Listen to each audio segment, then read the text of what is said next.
Okay, fantastic. Are we live? We are live. Okay. Oh, we're live right now. Seems like we're live. Ah, Jesus. Just a second Uh, there.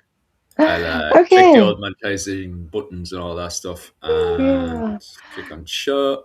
Yeah. Good morning, good afternoon, good evening, everyone, and welcome to the Medieval Buzz. I am Rachel from the Creative Contessa. Many of you know me as the Contessa, and this is Philip from Irish Medieval History. And today we're going to be talking in part at least, about the 15th century Irish ensemble that we are planning for Philip. So Mm. exciting times. Progress is being made at any rate. Philip, how are you this morning? Grand. Yuki was rushing off the door as usual, so I literally just sat down now. I looked at the time; it was 27. I was like, "Oh God, I better turn on the laptop and set up there." Yeah, Rachel, you're rushing on your side as well. We went a lot more earlier than usual. yeah. I have a lunch date today with a Korean friend of mine, a doctor Mm. who's starting a Oh, new position at a new hospital, and after that, she probably won't have much time for me. So, uh, ah, so yeah, we're that's going nice. early. Plus, who knows what we might reach a different demo, Philip. Some of those maybe night owls in Europe, and some of the people in the Americas who go to bed earlier. So who knows? Yeah.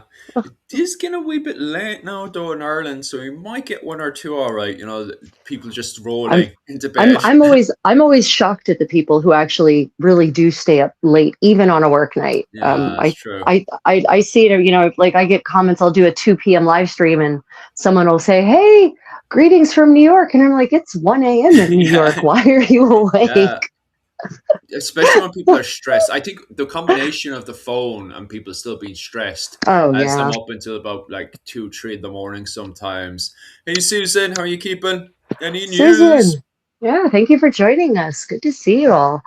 Yeah, it's I have to say the smartphones have actually I was reading a study recently that Mm, has come to the conclusion that smartphones have definitely led to more sleep issues mm, because people are so addicted to them that they'll get into bed and then they'll stay on them for another hour or two. mm. And especially if they're not using the night screen feature, then the kind of light that's coming from the screen is actually disruptive to your endocrine system. And so it actually prevents you from getting quality sleep. So, as if the world weren't stressful enough, we're also doing it to ourselves. So that's fun. You still there, Philip? Anyone? Uh-oh. Did I freeze? Okay. Um, Philip seems to have Yeah, frozen. yeah. My You internet slowed there? down You a bit. back? Sorry, a second. Can you hear Oh, me? weird. Okay, that's fun. Yeah, you're great. I thought for a minute I thought Oh, I was super. actually dreaming and I was in, like a place where no one could hear me, but I can hear everyone else. Okay, great. Yeah, No, no it's news my on. internet is acting up. Oh, yeah, I can tell. I think there's a lag now, which is unfortunate. Um, Yeah. yeah, so actually, yeah, so we were going to talk about Irish clothing today, and I've come to the conclusion, Philip, that we're really going to have to Oh, probably it might reach be. out to museums in Ireland, because they are so bad about digitizing their collections. And we're probably going to have to actually email some curators and see if they can give us some information about artifacts that are in their collections that I'm pretty certain haven't been Mm, published, haven't been promoted in any kind of way.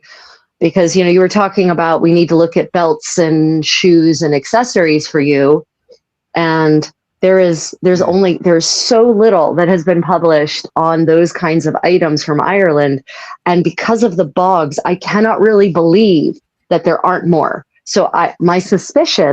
my suspicion is that they're in collections, they're in storage, and they're just not getting the kind of publicity they should, because as you said, the Irish museums are not exactly the wealthiest. So Yeah, it's they don't true. have tech bros donating millions of dollars to them to research and set up beautiful exhibits and whatnot. Yeah, that's very, very true. So yeah, that's a good point to actually get in contact with the local museums and stuff and see what Yep. they have. That Yep. seems like a good idea. But at least we can talk about the basic stuff because we have actually enough because of all the backing that you guys have given us. We do actually have enough money to get the Lena sorted.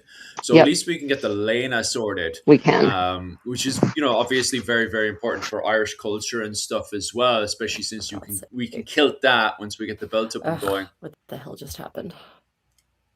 The sound went to, did it? Okay, hold on a minute. My really.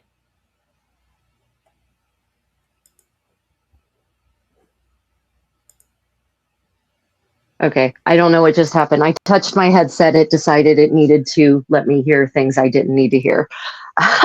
The Yeah. joys. Good evening, Misty. Thank you. Or good morning, wherever you are in the world. It's morning for us anyway in Asia. I'm actually live streaming from Daegu, South Korea, and Philip is live streaming from Okinawa. Okinawa. It's from the almost as Mm. far south in Japan as you can go and still count as Japan. So yeah. Yeah, somehow. Because I was Yes. even, what was it called, talking about that this morning. How many people, there's more people here related to Philippines and Taiwan than they are to Japanese people, Right. which I just thought was funny because Japan is just so far away that it's actually way easier to get over to Taiwan and the Philippines than it is over to mainland Japan. The only time it gets really, really easy to travel over to mainland Japan is when, what was it called? Because you don't need a passport. That's the only difference. Right. You just need like a driving license or something. Even for myself, like I don't need a passport to get from Okinawa to mainland Japan, which is funny for a foreigner, but that's the way the rules are set because it's the same country that you can literally Right. just fly around with your driving license and you're sorted. Yeah, in Europe, in Germany anyway, one has to have a an official an official ID card. Yeah. Driver's licenses in Germany are not official ID cards, so you Mm. actually have to, if you want to fly in Germany without your passport, you have to have an official ID card. Which, as Yeah. a foreigner, when I was living there, I couldn't get at that time. I wasn't eligible for that. So Mm. even to fly within Germany, I had to have a passport. And God knows to fly around Europe, I had to have a passport because I didn't Yeah. have that official EU approved ID that could count in lieu of a passport. But Mm. yeah, okay. So Ireland. Irish clothing. Good evening, Mm. everyone. So unfortunately, my headphones cut out when I think I suggested, "Oh, screw you." You know, ghosts in the machine, man. Ghosts in the machine. I don't know. I feel like this apartment was built on an ancient burial ground or something, and the and it would be aristocrats where our apartment is right now would have been where aristocrats would have been buried in the ancient Korean kingdoms. So they're Mm. probably particularly upset about Yeah. having a not particularly nice little apartment built on top of their top of their resting place. Mm. And anyway, yeah, so my microphone cut out when we were talking. I just suggested that we reach out to the Irish museums, Mm. and then you responded, but I don't know what you actually said to that. What did you say to that? I just said that would be a really good idea, to be honest with you. And then we had Yeah. my internet decided to completely slow down. It's grand now; it's flying again. I can see the comments as well. People are asking there, can I see the comments? I can see Yeah. your comments. That's the main thing. I don't know if I can see anyone else's comments, but I can see your comments. So that's the main thing. Yeah. So far I can see my comments. We'll see what happens. Yeah, exactly. And so, yeah, reaching out to museum would actually be quite a good idea.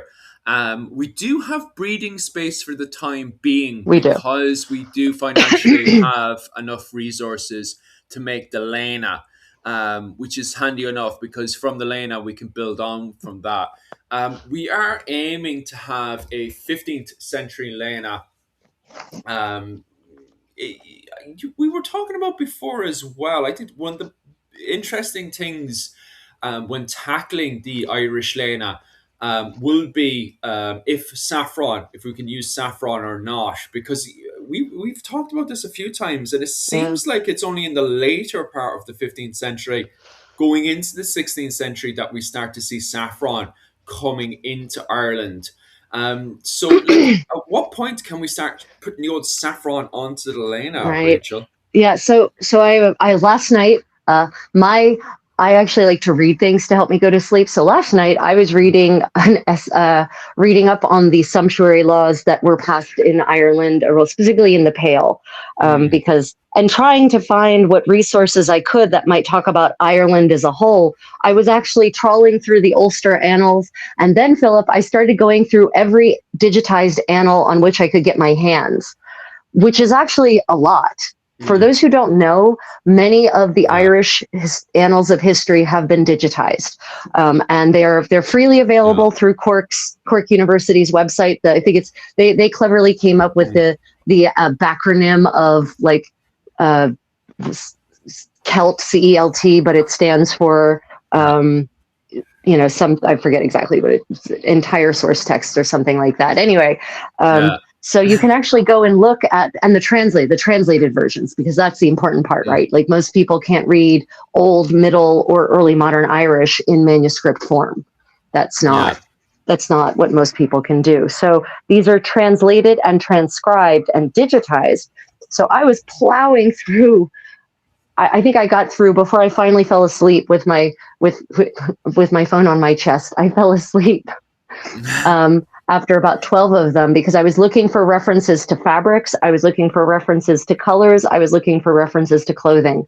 Mm, And I'll be honest, Philip, the only references to clothing I found in any of them were monks' robes. That's yeah. it. Otherwise, these annals didn't see fit to it.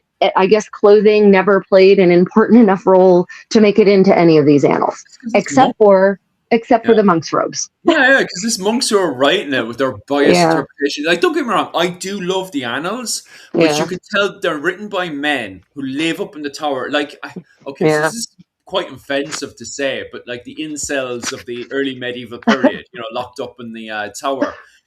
He screams it a mile away. Like, their interpretation of masculine men is very kind of like heathens and pagans, and Yeah, their opinion of women sometimes of like, well, she's a good innocent girl, but she's a bit of a bold evil one. You get those feelings from the literature at the time, which gives us a biased interpretation. Like, when people have this interpretation of the medieval period, it is from those monks, like, which were the yeah, incels of the day, and people seem to forget that. Like, and I think that's yeah, why when we watch movies and stuff, we think all of society was just a bunch of men with incel heads going around going, burn the women, when it's really just them monks who were writing the history books, that were yeah, up in the tower.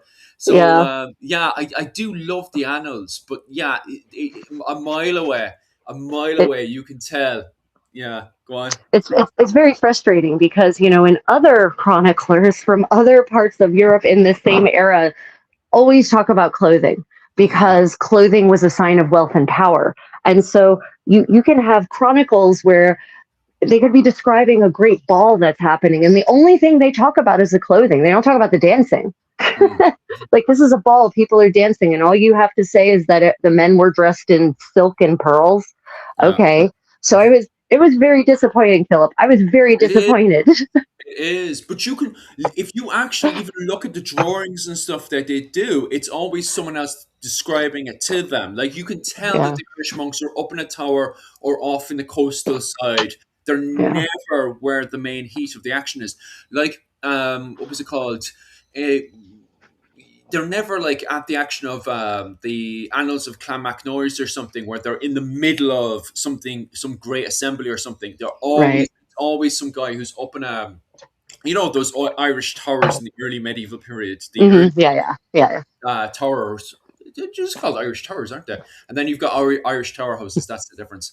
Yeah, my brain suddenly clicked. yeah. But you can always tell that they're just up in a tower, just writing away. They're Right. never in the heat of anything. Like, No, they're not. yeah, And uh, so that also, so actually you mentioned that it's monks who are writing those annals, right? And mm, that's actually part of the reason that a lot of modern people think that sex was so that medieval people were repressed. right? Mm-hmm. That they didn't engage in sex, that sex was taboo, that sexual interactions were forbidden, because Mm. often the chronicles that inform that understanding are written, as you say, Yeah. by monks, or they're who are then recording sermons Mm. that are preaching against that kind of thing. But Yes. but what people forget is that you don't preach against something that's not happening, Mm. right? So Saint Bernardine, San Bernardino isn't standing in early 15th century Italy screaming at the top of his lungs about things that aren't happening. He's talking Yeah. about things that are happening Mm. and that he doesn't approve of them. So Yeah. yeah, that's part of it. We It's call that source bias, right? It's a yeah, source bias. 100%. It's not always like that. I would say, okay, in fairness, I would say 80% of them are kind of like the incels of their day, Yeah. Oh but yeah. there Some of is, them were getting it on. Yeah. yeah. Oh, Yeah. yes. There's one story I have it here, Oh yeah. actually. I'll grab it there in a second. I've shown you this one before, but it talks about a monk, an Irish monk, who goes off and becomes a transsexual. And he takes part in homosexual deeds and all this. Oh yeah, Right. the case of, I've got it here actually. What was it called? The case of the abbot of Durnig of medieval Irish, story of sex change, by Nice. Tig, right? I have it here actually. I can show it to you guys later. But it talks about a monk who goes off and who becomes a transsexual. He goes from being a man to a woman.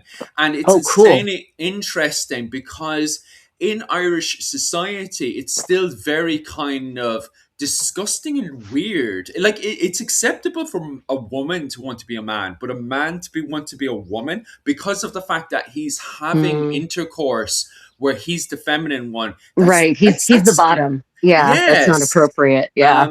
It's Yeah. very, and this is what's strange about early medieval Ireland. When you have Vikings who commit SA on other men, as long as they're the dominant, that's It's okay. acceptable to a It's certain okay. to a Yeah. certain extent.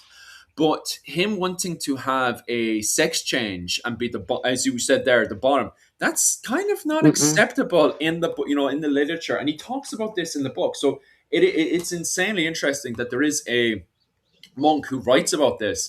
You also have another monk as well who is joking to his other fellow monks about going to bathhouses with ladies of the nights in it, and joking about which one his favorite ones and stuff. So there is, Jesus. I would say, at least 20%, 40% of the monks that are, as you said, they're getting on and stuff. And what was it I called? mean, Then I I would mean, say, there's all kinds of like there's mm, so many like Chaucer and Boccaccio in their collections of folk stories from their era. They're yeah, full of stories about monks and nuns getting freaky in the mm, cloisters and in the monasteries and in the convents, right? yeah, They're absolutely, it's very clear that despite the supposed vows of chastity they should have taken or may have taken or did take, they often get ignored. And what's funny is there's a story by Boccaccio in which the nuns play this fantastic game of mental gymnastics to justify why it's okay to have sex with their gardener, because their mm, gardener is pretending to be deaf and mute. yeah, He's pretending, by the way. yeah. He pretended to be deaf and mute so that they would let him be their gardener and not feel threatened by him because he's a young, handsome man. And Ah, and because they think he's deaf and mute, they say to each other, well, he's deaf and mute, he's not really a man because he has these handicaps. So mm, if he's not really a man, then us doing things with him isn't really violating our vows, right? mm, So they it's like, wow, you really talked yourselves into that one, didn't you? So mm, yeah, I think there certainly were plenty of what I would call stodgy mm. Saudi members of the church, of the clergy, who, absolutely railed against, any kind of sexual activity that involved pleasure. But there were also plenty of examples of ones who not only didn't rail against it, they engaged in it. So, Mm. Just to yeah. answer Jim's question there, no, he doesn't lop off his sausage. Oh, no, no, no, no He surgery. just, yeah. Yeah. He just dressed up as a woman for the day. He has a partner for the day as well, another male partner as well, and he spends the whole day, by the way, in his fantasy. It's a fantasy he's writing about where he dresses as a woman. and he role plays what it would be like to be in a marriage with his partner for the day, Mm, and then he goes back to being a monk. right. Remember, monks aren't supposed to be having relationships with women, never mind men. And Yeah. it is Yeah. what he's doing. I'm not saying it's acceptable behavior because it's him becoming a woman. It is unacceptable, but it's interesting because it's not unacceptable the way we would see as unacceptable today. It's unacceptable because, Yeah. as Rachel pointed out, he's a bottom, and people are like, oh, "Why would you demasculate yourself like that?" Yeah. That's how Yeah. people are writing, and he writes about it himself. He cannot understand how we can live in a society where wanting to be demasculated is seen as a negative thing. Like, he writes about this Yeah. in his book. There's actually, do you remember what century that was? This is, I'm going to quickly scan through because I can guarantee that I can find it fast, but it is around the 9th century. Oh, very early, very Yeah, early. it's Interesting. amazing stuff. Because in 14th century Sorry, I take that England, back. That's 11th century. That's 11th 11th century, century. Yeah, still pretty early. I mean, that's yeah. still, Middle Ages, not later, not high Middle Ages. So in Mm. 14th century England, there is a case of a man who is, of course, these terms don't apply. The terms we have now, the nuanced terminology that we have now for gender identity and sexual orientation those terms don't exist in Middle English, right? Or medieval Yeah. Latin or any of the medieval languages, really. But there is the case of an individual, I will say, named Eleanor Reichner, who is born as a man, like that's, and I'm going to say they because this individual transitions back and forth. Okay. According to the record, because they're brought up on charges Oh, of prostitution, actually prostitution. Oh, okay, that's interesting. And of illicit prostitution, so prostituting in an illegal manner, not in the places in the neighborhoods where it's allowed. So they get brought up on charges of that, and the deposition of their case actually delves into their sort of their trans history, I guess is how we might call it, of how this person was a man, identified as a man, then started taking on the habit and customs of women, and actually became an embroideress, in fact, while also doing sex work, and then would also sometimes then resume the habit, as it's the terminology in the deposition, right? These aren't my words. This is the paraphrase deposition, right? They assume the habit of a man, and then also engage in sex work that involves male clientele, right? So, and then they also apparently, at the same time, there was some accusation, some implication that they were also engaging in sex work that involved women clientele as well. So, so this is Eleanor Reichner. It's a very interesting case because ultimately they are not found guilty. Actually, they're not charged. They don't face any punishment. So it's and the wording in the deposition is very neutral. Yeah. It's not inflammatory. It's not derogatory. It's not pejorative. So it is actually a very interesting window into 14th century English gender and sexual identity and how society at the time may have viewed it. Right. It's one of these rare cases where we can see that. But there are references to other communities. Community may be too broad a term, too big a term, because that maybe implies there were more individuals than there were, but small collectives anyway of trans individuals living together, and in some cases actually there's accusations of a brothel, for instance, that is entirely staffed by trans individuals. And by trans, we're not talking about surgery. No gender confirmation surgery.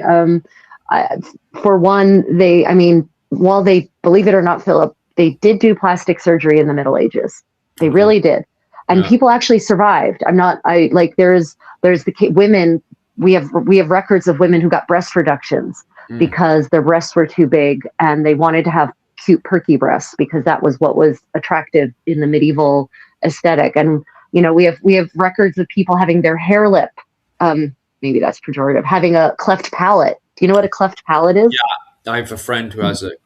Yeah, they have it. They used to do cleft palate repair surgery also. So imagine And then there's the case of Federico da Montefeltro, who took a lance to the eye in the middle of the 15th century in a joust, and it did a lot of damage to the eye socket. So we lost the eye, but because he was a puissant and powerful condottiero, basically a warlord, but a Renaissance prince warlord, so a very interesting combination. But he had lots of enemies, and he didn't want to be hindered by only being able to see out of one side of his face, basically. So he ordered his surgeons to remove the bridge of his nose while they were repairing his eye, so that he could see with the one good eye left through the other side. So if you look at his portrait, you can actually see there's this strange right angle going down from his forehead to the lower part of his nose. It's because he removed the bridge of his nose. So yes, they could have done that kind of plastic surgery, but in the case of the male genitalia, there's a lot of major blood vessels there.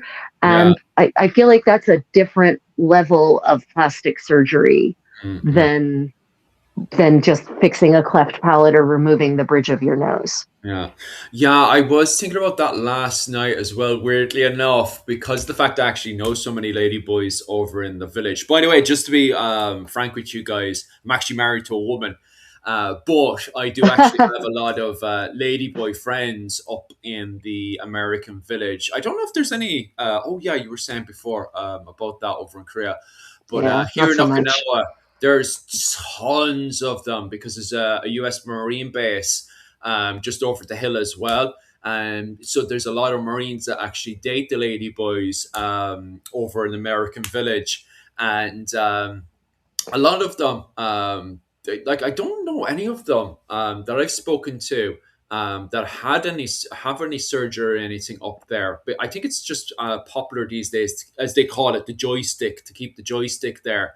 Because I was thinking about that last night, because there was another film that talked about those surgeries starting to happen in the 19th century.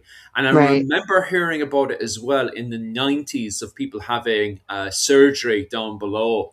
But these days, I don't hear about it much, to be honest with you. I hear most people popularizing the joystick. Like, I remember, this is actually a funny story. It happened 2 months ago, where I actually had a friend, not my friend, but I knew someone who went off with somebody who he actually thought was a lady boy, jumped into bed, and it was an actual woman, and he got mad and kicked her out of bed. Yeah, he wanted a joystick. He said he wanted a joystick. So I think it is popular these days to have, as they're calling it these days, a joystick for younger men. So I don't know, I mean, I know some. I have some trans friends who have had that final level of gender confirmation surgery. But I also have trans friends and relatives even who don't want to go that route. I mean, it's a lot of nerves. There's a lot of nerve endings down there,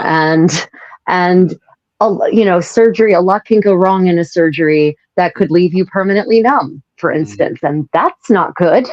Unless I guess that's you want to have no tactile sensation. That would be So I think it, each individual kind of decides for themselves, and there's always a risk, right? Surgery always comes with a risk, and what a lot of people don't realize is that just going under anesthesia can actually result. It has like a 25% chance of resulting in actually some level of brain damage.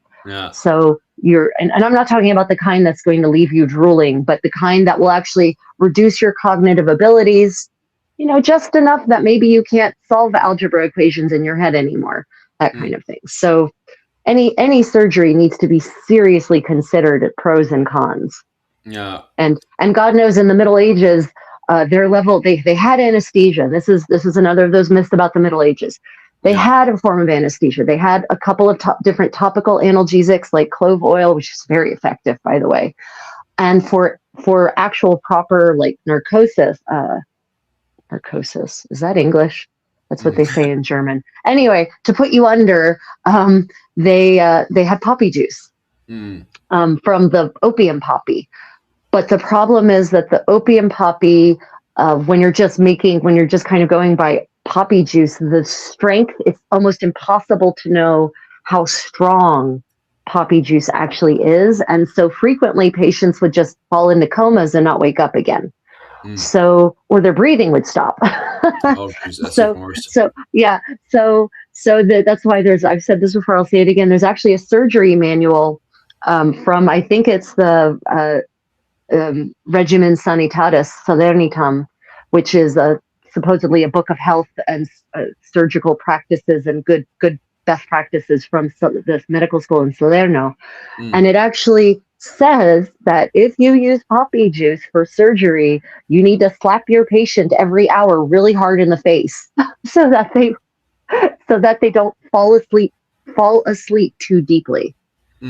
Jesus. So with that kind of risk to your surgery, maybe you decide you don't need to go to that level.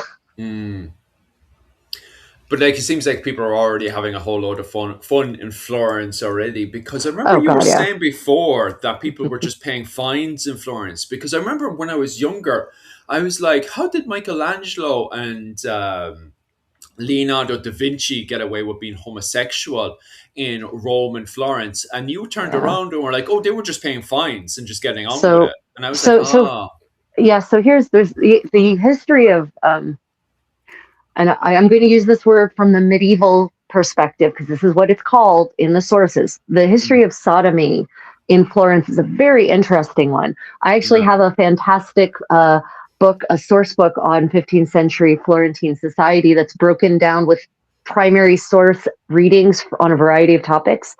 And under crime and punishment, there's a whole series of cases about sodomy cases, like depositions from the trials themselves.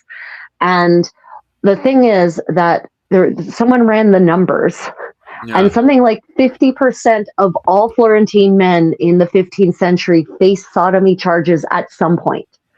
Because what started happening is people started using the charge of sodomy as a political tool. So, like, I think the Medici even occasionally got accused of it by political enemies. So it became a political tool, but the trials were actually, it seems that the trials were not kangaroo courts. They really did listen to the evidence that was presented. They really did examine. It wasn't just oh, well, you've been accused, you're going to be executed now, because the penalty for being found guilty of sodomy was actually usually death. It was a capital crime. In most of Europe, it was late medieval Europe. It was a capital crime. And in fact, you were more likely to be burned at the stake for sodomy than you were for witchcraft in the Middle Ages. I know people don't want to hear that, but there it is. Depending on where you were. Again, your mileage may vary. Europe is not a monolith across the 1,000 years of the Middle Ages, neither across the 1,000 years nor geographically. But in 15th century Florence had such a reputation for sodomy that there was one verb in many languages in Europe that meant to have homosexual male sex, and that was to Florentine. To Florentine. Oh, you Florentined last night. That meant that it was you and another man, and you two got it on, right? So that's how, and that perception is not entirely political slander by Florence's enemies. I mean, we have to remember Florence was in the 15th century it was one of the wealthiest, most powerful polities in Europe from a mercantile perspective, right? So Florence controlled so much. The banking of Europe in the 15th century was controlled by Florence, right? So Florence certainly had a lot of detractors simply because it was rich and powerful. So we always have to take that into account when other people are writing about Florence from other parts of Europe and other parts of Italy. That could be them trying to present Florence in what in the 15th century would have been the worst possible light. That being said, there are plenty of court cases, depositions Florence has an amazing archive from the Middle Ages, amazing. And there are so many court cases that are all about sodomy, and some of them were found guilty. The evidence was pretty clear and they were put to death. So it could be a risk. It could have been a risk. You know, Florence's response was one to to impose sodomy laws, but to and enforce them. Two was to found public brothels staffed Mm. by women Ah. that that in the hopes that this would convert the men to back into being heterosexuals. That according Mm. to the phrasing in the Florentine texts is that, these men started on the righteous path of, of heterosexuality, but then because there were no women available, because all of the women were proper ladies and, good respectable daughters, and you can't just have sex with good respectable daughters and the members of society, female members of society. Well, they had to have gay sex because there was no alternative, right? Mm. But if we give them these brothels with these women that are clean and regulated, and the women are, get regular health exams to make sure that they're clean and healthy, then they will go back to being heterosexual. Like, they clearly didn't understand what homosexuality was, actually. Mm. But that was the hope. It didn't work, by the way. It did not work. The men did not go back to being heterosexual. Yeah. Getting back into fashion again. Yeah. So we were talking about saffron. I'll just finish off the saffron part Yeah, because yeah. there's No, actually, another part of the. Go on. saffron is a very interesting topic. Yeah, go on, go on. I'll just talk about the saffron for a wee bit while poke and prod Yep, your brain for saffron. yep. And then I want to talk about just the edges of the Lena as well. And we can also talk about kilting because you guys, I know for a fact some of you guys will be mad into kilting again. Kilting it's a brilliant topic. I absolutely love talking about kilting, and I have Yeah, I no do too. problems talking about kilting, especially when it gives the actual correct history of what is a kilt Yeah, into the world. So we'll talk about saffron, then we'll talk about the edges of the Lena that happens in the 16th century for sure, and then we'll talk about kilting up the Lena. So the saffron bit, we were talking about it before, and from my understanding, it seems to start coming into starts to come from Spain and starts migrating up from the trade routes and stuff yeah, into Ireland into the 16th century. right. Remembering that in 1399, Ireland has had its Gaelic resurgence.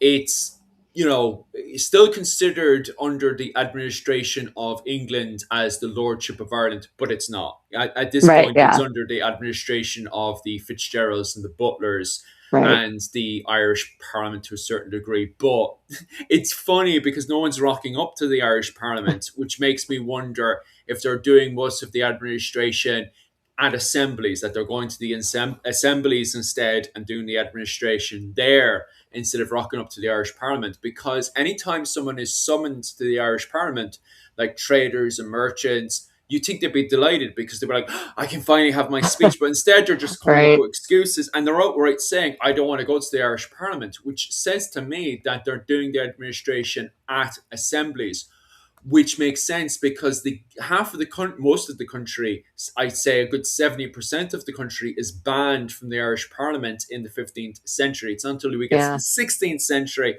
that we have Gaelic earls being allowed to go to the Irish Parliament. So it makes sense that most of the administration is done in the assemblies, but that's neither here nor there. I just wanted to tell people that by once we get into the 15th century, it's in reality it's Irish controlled. I know yeah, by paper, just like a lot of stuff, it's technically speaking under English administration. Yeah, okay, whatever. yeah, yeah. It's not. It's really not. Like, the Yeah. range in the 15th century. England has um, ostensibly some control over the Pale, which Yeah. is a very small part of Ireland, really, Mm, yeah. and ostensibly some control, influence in the major coastal cities, right? Mm, Waterford, Wexford, Limerick, Cork. Like, there's some kind of something. Or Galway also. I was reading that Galway also was instituting. Curiously, was instituting or implementing English inspired sumptuary laws, I they guess have is what. ideas in Galway. They have Yeah, ideas in Galway. yeah, Galway's like on the opposite side of Ireland, and it was built by the Gaelic Irish. Like all the other ones were built by the Scandinavians, and was always somewhat linked to the wider world.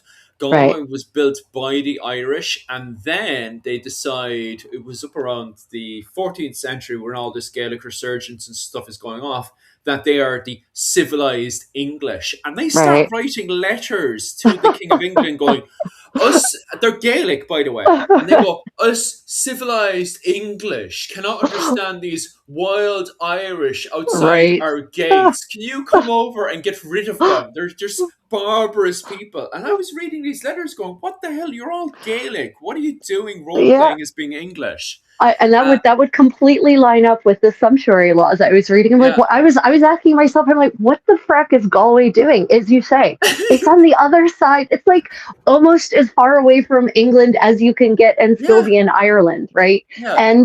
And yet they're passing these laws that talk about we must, if you want to enter the city, you must assume the English habit. Yes. Right? Yes. It's like, what? But this is what I find fucking hilarious, right? We talk about the Desmond Fitzgeralds, about a bunch of Anglo-Irish, what was it called, go around in these fine silk garments with bare feet on in the countryside. Right. Galway's even worse again, where it's a bunch of Gaelic native Irish people suddenly just walking around the place dressing English with fake English accents going, Lordy Dodo, look at the uncivilized people outside the wall. It's like, what the hell am I reading here? Like, and these are the letters. They're writing these letters to the English king. And the English king just role plays back and says, yeah, I recognize you people as the civilized English people. And I'm like, and by the way, the English king cannot do anything. He cannot govern Galway. Like, Galway is doing this by itself. Yeah. When they're doing all this stuff, they're doing it independently from the King of England. Yet they're role-playing that the King of England is ruling all of Ireland. And this is, by the way, this is the peak of the Gaelic resurgence, right? When Ireland has been like pretty much completely Gaelicized once again. And you just have the most, and Galway is the capital, pretty much the city capital of the most Gaelic area. And they decide, oh, we're going to be English now. It's like, what the hell are you guys doing? Everyone else has gone back to role playing to be Gaelic again. And you are deciding, oh, well, role playing is popular. And since everyone's role playing as being Gaelic, I'm going to role play as being English. And it's like, you are the Gaelic. What are you doing? Yeah, so that thank you for giving me that context, because I was reading these sumptuary laws and I'm like, what is going on? Why is this happening in Galway? Because Galway was not in the Pale. It was not. As you say, the English in the 15th century have zero control over what is happening in Galway. England can't control what's happening in England in the 15th century, let alone what's happening outside of England. So you've got, you're absolutely right. So saffron actually, saffron, it's one of those things that has been, it's been transformed into a national, saffron dyed clothing has been, and I assume this probably happened really heavily at the end of the 19th century. It's been transformed as the symbol of Irishness, right? A sartorial symbol of Irishness. The yellow, that bright yellow shirt. The thing about saffron, though, in the Middle Ages, no matter where you were, just as today. Philip, have you ever bought a bottle of saffron from the store?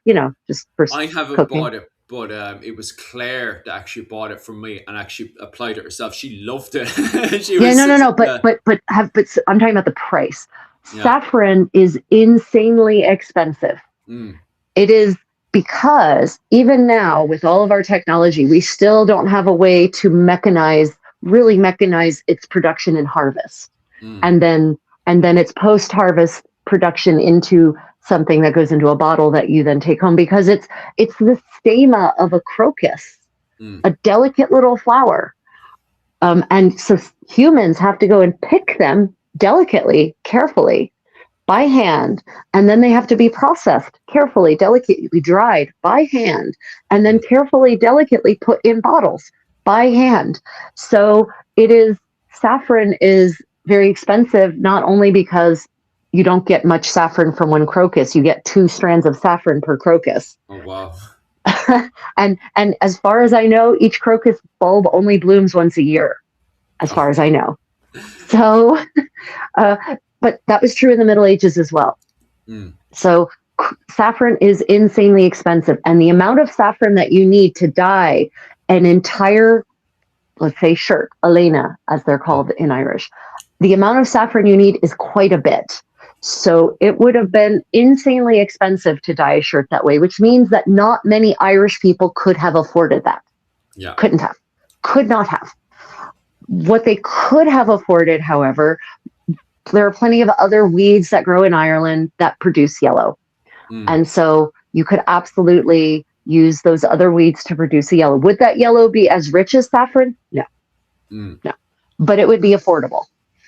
So, the idea of it being saffron, that's going to be, as far as we can tell, that's a later medieval development. I have not found any records of saffron dye being used in the earlier Middle Ages. If anyone out there has, and I mean a primary source, please.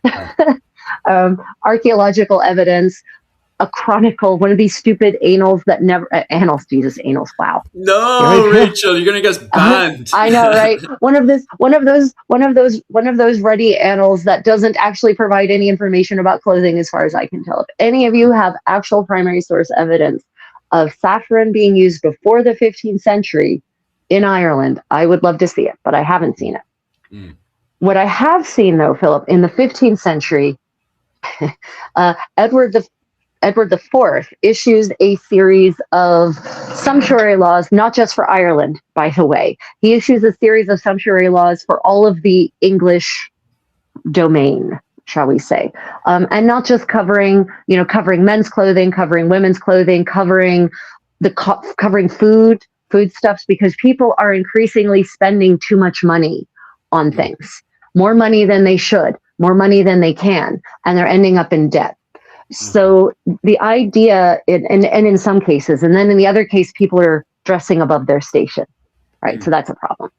So Edward IV passes a whole bunch of laws, and amongst them, there are laws that apply to the Lordship of Ireland, in quotes, which in this era, as you've said, that's basically the Pale, which is basically Dublin and some area around Dublin. It's not a particularly large geographical area at this point. But what he says is that one of the things that is passed is that kerchiefs, and it's for women. They don't talk about men's clothing. It's about women's clothing. They say that women are not allowed to wear saffira. This is 15th century English. So saffira kerchiefs. This is a kerchief, or saffira shirts, right? Okay. Smocks. Sorry, smocks. Smocka. This is a smock. This is a smock. So it says that women are not allowed to wear that within English territory, right? But it doesn't say anything about men. I mean, men and saffron shirts or saffron kerchiefs. But it does say that men should not, if they're in Dublin, if they're in the franchise, as it's called, the area that is covered by the municipality of Dublin, in essence, that men are not allowed to wear a mantle, and they're talking about the brat, of course. They're not allowed to wear their mantle as a daily garment. Okay. Which is very interesting, that phrasing. Yeah. It's just like the Second Amendment in the U.S. Constitution. You have to actually pay close attention to the phrasing, the terminology, and the syntax, because it's not as obvious as it seems at first. Because that qualifier, as their daily garment, means that if they're just wearing it as a fashion piece, right, regardless of the weather, they're not allowed to wear it. And that's because it identified them as being Irish. Yeah. Right. But if it's, if the weather's crappy, if it's cold, then of course, wear your cloak. But if you're just wearing it as a statement of I'm Irish and you're not, then you're not allowed to wear it. So that's a very interesting way of phrasing that. But there's no mention of yellow shirts or smocks for men and them being banned for men. So there's a couple of ways. This is for within the Pale, mind you. So there's a couple of ways we could interpret that. One, women within the Pale were Irish women, particularly who were living in the Pale, were maybe spending beyond their means on saffron dyed items and wearing them inside the Pale. And, they were spending too much money and that was becoming an economic problem. It could be.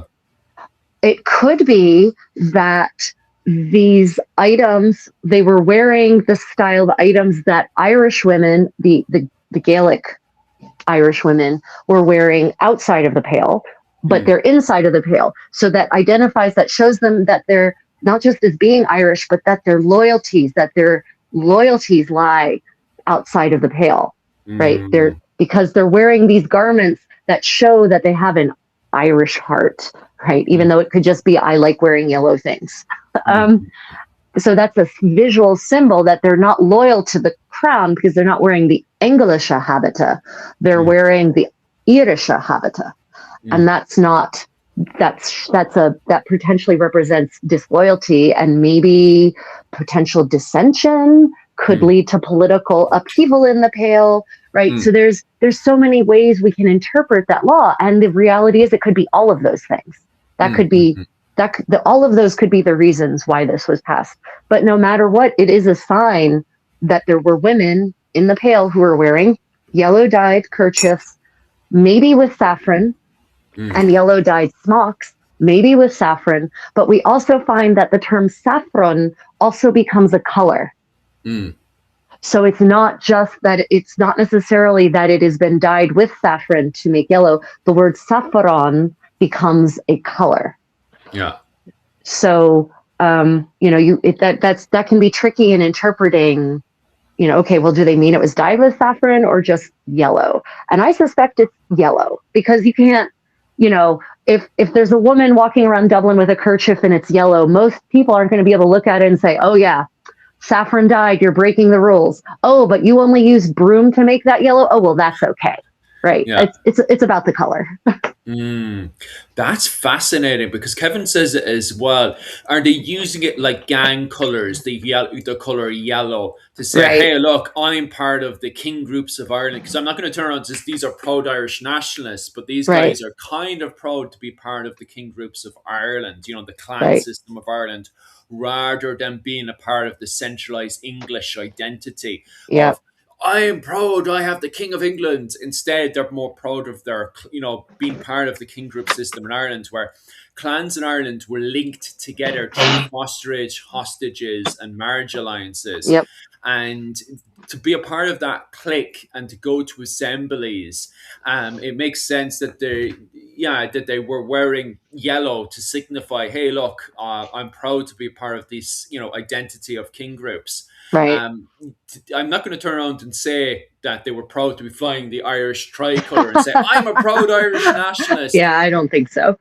Uh, because there is no Irish nationalism in Ireland. But as Dr. Owen O'Neill has pointed out, the Irish, even in the early medieval period, do multiple times turn around and call themselves the Gael. So there yeah, is a level of identity sure, there. absolutely, So it 100%.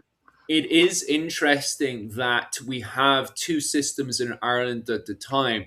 We have the English royalist system where people are turning around and saying, oh, I'm English and I'm civilized and I identify with the Yeah, King of England. And then you have yeah, other people who are quite proud to be attached onto the wider king groups. yeah. Now, on saying that, many of the cities are not the biggest fan of the king group system because of the Yeah, fact that they have to pay tribute to the clans of Ireland and to yeah. this wider king group system. That's why Galway probably responded the way it did by saying, "Oh well, I'm not part of the king group. I'm not paying this tax to Follow the these." money, Philip. Follow the Yeah, money. yeah. I'm not paying this tax to a bunch of clans like the O'Briens, like the De Burghs, like the Fitzgeralds. I'm a civilized English person. My Right, tax should be just going to the English king. By the way, who cannot collect his tax, right? So the right. English king has no problems recognizing the people of Galway. But also on top of that as well, the people of Galway are not paying any tax to the English king, right? So that's also something to take note of as well. They're still, even when they're recognizing themselves and rolling, these people with these huge West Irish accents trying to put on a fake English accent, and trying to Oh do my a God. posh little Oh walk my around with God. I us. can't even, I can hear it in my head and it sounds glorious. Yes. Oh, stop! There was a girl. What was it? She's getting slagged this week. She was on, and this gets worse, right? I have to tell the full story of this. I sent this thing, just to put this in context, right? Last week I sent oh god, a message over to you, Rachel, and I said I think it's 10,000 Americans have immigrated over to Ireland, which means there's Right. more Yep. Americans immigrating to Ireland than there is over to America. Yep. And normally, like back in 2015 and downwards, if an Irish person was to be seen as being posh, they would put on this disgusting American accent, which I always Ugh, thought was absolutely disgusting, right? God. So the country is already filled with Americans, and Americans like Irish food. They Hmm? love Irish stews. They love what was it called? I can't remember what the Dubs. Soda One of you bread. guys, yeah. So well, I love soda bread. Talk about what the Dubs make. They have a stew with a sausage in it. One of you guys will correct me on this one, but the Americans like it anyway. Americans like Irish food, right? And this Irish person, would you believe it or not, right? Her grandfather is really famous with working on the yachts and stuff. And she turned around and says, "Oh, well, I'm too posh to be eating Irish food. It's just Oh, potatoes." God. And she did it. By the way, she Oh, did it with God. an American, this really, really, really, really, really bad American accent. And oh Why? my God, Why? yes, yes, Why? yes. So even Why? Americans living and working in Ireland were turning on the TV and watching this one say it, and they were cringing for her. Like it was absolutely, and she had a Dublin accent. You could tell she had a native Dublin accent. Like, Jesus. oh, Why, God? stop. Oh, Oh my God. no, absolutely Anyway, terrible. so Saffron. So what the point? My point is that I have not yet found evidence of men wearing yellow undershirts, the lena, Mm, in 15th century Ireland. I if any of you have primary source evidence of men having worn yellow lenas in the 15th century in any part of Ireland, I would mm, be very keen to hear it. But I just haven't found it, Philip. It's interesting because we have those chronicles by foreigners from the late 14th and early 15th century talking about their encounters with the Gaelic Irish, right? mm, And none of you, for certain, I just can't imagine they wouldn't have commented on the strangeness of a yellow dyed undershirt because that's not how it was anywhere else in Europe. mm, Everywhere else in medieval Europe, people are wearing white undergarments because these undergarments get washed. They get boiled, they get put in the sun. So, why in God's name would you dye it? The colors are just going to fade out, and dyeing is expensive.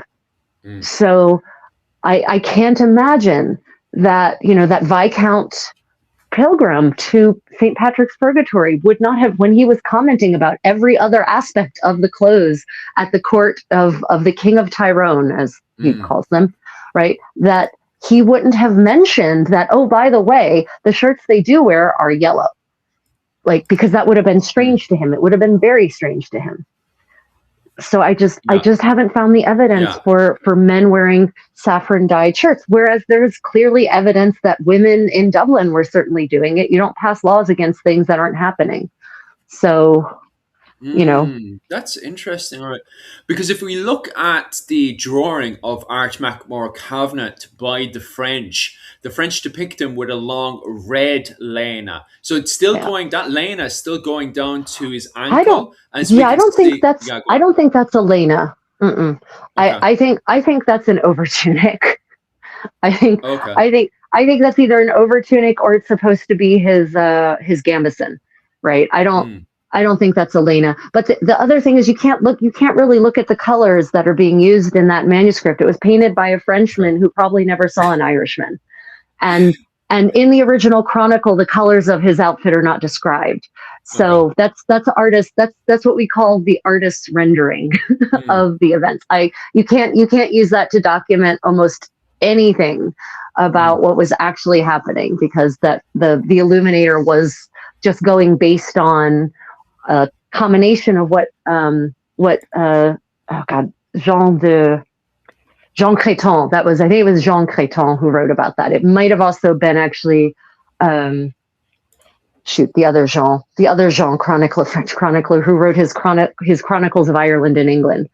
mm, His name, of course, has escaped my head at the moment. Anyway, I read that account, and in the account, the French account, in the mm, account, he doesn't actually describe the colors of what art is wearing. So the illuminator was therefore, forced to just do something. So yeah, I would never use that as a statement of this is what they were wearing, which is why I'm looking for documentary evidence, right? Documentary evidence is really important in these situations. So, but it is for sure. interesting But it was that those, no, go on. Go on. Those No, I was sumptuary just laws, looking at O'Brien. darn it, there's a lag. Sorry. No. Yeah. No, it's grand. It's grand. Okay, so the interesting thing about those sumptuary laws passed by Edward IV in 1461 or 14, that's when he came to power, 1464 or 66. The interesting thing about them is that they do talk about men, but it's the cloak that they mention, the brat. They don't mention the men and their yellow shirts, which should be equally offensive. It should be equally problematic as a sign of Irishness. But it seems that maybe it wasn't a problem, which maybe means it wasn't happening yet. It could be that it's a fashion that was just getting started, honestly. Or getting picked back up again, and that it slowly gains steam as the 15th century wore on, and then by the 16th century we have very clear evidence, right? But the earliest 16th century evidence is like 1520 that I could find. Yeah. Not that I've not done a deep dive onto the 16th century sources because I don't care so much about the 16th century.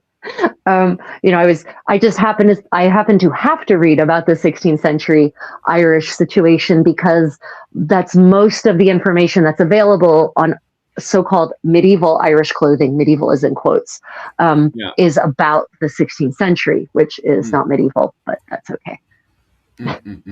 But the lena for men still must be very long, because if we look at O'Brien's effigy, it still has it going as far as his just past the knee. I don't think that's his lena. I think that's his inar. That's his overgarment. That's his overtunic. Okay. If you look, especially if you go back in the sources, they talk about the lena is the layer you wear against your skin, and they had another layer that went over top of that was generally made of wool or silk. That's the inar. So I don't think that's his lena. That's his overgarment. Okay, that's interesting. Yeah. And I like that effigy I actually have in front of me now. That does not have a belt on it, so it's interesting. I reckon that definitely would the overtunic have been kilted up as well, I wonder. Only if needed. I mean, only if needed. So kilting starts off for the first many centuries that people are kilting their garments. It's all about practicality. It's all about, it's muddy. I need this to not drag in the mud. It's that's basically what it's all about. And that's why it's mostly women who are described as kilting their garments, because women like me in this kirtle have long skirts, and when it gets wet and muddy outside, they don't want their skirts becoming a mud sponge, so they kilt them up. So it's, men don't really need to start kilting anything for the most part until you get to the end of the 16th century, when it's getting so cold because of the Little Ice Age that men start swathing themselves in 6 to 9 yards of wool. And someone realizes that that's the brat is not necessarily that long, but it's if you look at the way the brat is worn, like on that bard from the Scotochronicon, the Irish bard who's depicted in the Scotochronicon, he's got it kind of draped around himself in this jaunty manner, right? It's like wrapped kind of across his body and then comes back over and then drapes down again. And that's all fine and well until it's getting really cold and you need more fabric. And then you realize to control this garment, you need to belt it. So that it stays on your body, and then you pull it up through the belt to keep it from slipping down through the belt. So that's I haven't seen any evidence, visual or otherwise, of kilting as such in the later Middle Ages. There's a couple of I think you and I looked at a stone carving from like the 5th or 6th century that depicts warriors, and it looks like they're wearing some kind of cloaky thing draped around their bodies in that manner. and there might be a belt around their tunic. That the tunics might be bloused up over it a little bit, but fully kilted, not really. Certainly even in Europe in the 13th century, when they start wearing baggy clothes again, everyone in the 13th century starts wearing baggy clothes, which is why that effigy of King O'Connor, right? Yeah. He's wearing like this full length, almost to the ground tunic. That's what a lot of people, men included, were wearing in the 13th century. And when you start wearing garments that long, someone decides to put on a belt, and then there's like this little minor blousing effect that was kind of stylish amongst men and women in the 13th century, kind of all over Europe. But yeah, full out kilting in the sense of pulling it all the way up through your belt. We see that on depictions of the Lena in Ireland in the 16th century. We see it. But I haven't seen or read any evidence of it before that, really. Yeah. I'm just quickly looking for that blasted bog body as well, so I can just have a quick scan of him. Oh, the Sligo bog body, Sligo. Sligo. By the way, everyone, the old pronunciation of that word is not sly; it's Sligo. It's in old Irish. It is not pronounced sly. That's okay. Body. Oh, there it is. Yeah. Cannot see the Lena whatsoever on that bog body. I don't think there was one. I don't think it survived. I don't think it survived. So now, but that's why we need to reach out to the museum where that's housed and see if we can have a chat with it, like an actual conversation, like an actual like video conference or something, because there's a lot of information that is missing. And I don't think my impression is that Elena was not found with that body, which the Lena may have, it's linen. It may not have survived. Wait, I'm in contact with the woman. I'm sure. Give me a quick second. I'm sure I'm in contact with the woman on TikTok who worked on that bug body. Let me be very quick on that, and we can answer Jim's question at the same time. Jim's question: what was the natural color of the clothing before it was dyed? Okay. What was the natural clothing of? Great question, Jim. Just so happens that I'm braiding undyed hemp, which is basically the color of undyed linen as well. So this is the color of undyed linen and undyed hemp. Right? It's kind of a sad gruel gray color, right? So the reason it's white is because it gets bleached to white. So this is what the color would be if it were just natural. And in many monastic communities, the regulations of the order actually mandated undyed linen tunics, not white tunics, because this is more, and undyed is definitely a step down in terms of expense, because you're just wearing the natural color of the plant. So yeah, even though ironically, this might be better to leave it undyed, because this is kind of skin grime color. This is the color of ring around the collar. So if your garment is already this color, then those kinds of nasty stains won't show up. So who knows? But yeah, this is what it would be, what hemp or linen would be if it were undyed. Wool depends on the sheep, right? You have brown wool, you've got that kind of cream colored wool, you've got brown wool that's verging on black. It's so dark, so depends on your sheep. But when it comes to linen and hemp, this is it. This is undyed. Ramie undyed is more of a tan color, as far as I can tell. So yeah, that's a good question, Jim. Thank you for asking. I actually have her here, Laura Fitz. Her second name is really difficult to pronounce, but she is on Seek the Historical. I'll get in contact with her because I'm confident she's worked on that before. She's a fashion historian. But does she work at the museum? See.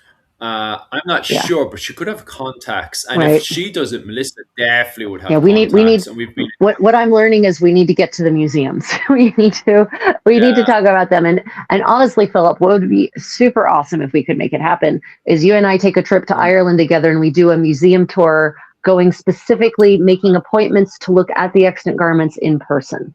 That would be the ideal. If we could make that happen, that would be really fantastic. Yeah. Weirdly enough, you're friends with all of her friends, but you're not friends with her. That's Really? so funny how you guys haven't actually Who is this individual? I don't recognize the name. seek the historical, right? And Okay. she's literally a ton of people you're Ha, friends with. She's also friends that's with, funny. but you guys just somehow haven't clicked together It's yet. all Yeah, it about is what the funny. gram suggests. You know what I mean? It's so I saw a comment about pleats. So so pleats don't get added into the Scottish, and this is Scottish kilt, by the way. In Ireland, this doesn't seem to happen. Pleats don't get added to the darn it, I've got brat stuck in my head. The plaid. They don't get added into the plaid. And by the way, plaid is actually a Low Scots word that gets adopted into Gaelic by the 16th century. I had some Scot trying to argue linguistics with me when he's clearly not a linguist. Like, dude, if you're not a linguist, don't get into an etymology fight with a professional linguist, buddy. You really don't want to do that. I am a professional linguist. It's literally what I went to university for. Anyway, plaid goes from Low Scots or Scots gets adopted into Gaelic, and it just means blanket. And so that is what a plaid is. And the term that the actual Gaelic term for what we now call a kilt also means blanket or cloak. So it has nothing to do with pleating. It has nothing to do with skirt. It's got nothing to do with that. It just means a big rectangle of fabric, basically. And so the first one we ever see depicted is at the tail end of the 16th century in Scotland, and it's a sketch by a Dutch visitor. It's not even there's almost no visual references from 16th century Scotland that are by Scottish artists because of the Reformation and the iconoclasm that resulted from that. Anyway, so what the very first depiction we see is a Scotsman who is wearing a doublet and trunk hosen that lace into the doublet. And over top of that, actually the hosen only go down to his knees, and then he's got bare calves, which is the red shank thing. But he's wearing shoes. But bare calves, shoes, nether hosen that go down to his knees. What he's wearing over top of all of that is this giant length of wool that has been wrapped around his body in a very specific way so that it keeps his torso warm, but it doesn't impede his arms, and it's belted so that it doesn't just fall off of his body. But there's no pleating at all. Not yet. The pleating doesn't seem to come, people don't figure out about pleating by adding the pleats in and belting it until sometime in the 17th century. It's unclear when exactly. And it doesn't become the small kilt until the 18th century. And then it gets forced into shape as the national garment of Scotland, even though it's a relatively recent introduction to Scottish fashion. I love talking about the history of the kilt, as long as it's done perfect and right. Yeah. On saying that, we've got some really good, interesting questions starting to pop up there. So Kevin asks for reenactment. So should we really be hoping to see more colors and variants in the lenas in reenactment communities? Almost imagine most weren't yellow, even if only some used saffron. So in 15th century enactment, should we be seeing more color variants in Irish lenas? I have no evidence for it. I see, this is the problem. I like to go where the evidence takes me. I have not found not a single iota of evidence from 15th century Ireland about men wearing dyed lenas. None. I haven't seen it. So based on the evidence we have, no, you should be wearing a white one. Now, this is why I say, if anyone out there has evidence that in the 15th century, Irishmen were wearing lanas, meaning the linen undershirt, the layer against your skin, that were dyed any color, I would be really grateful to see that.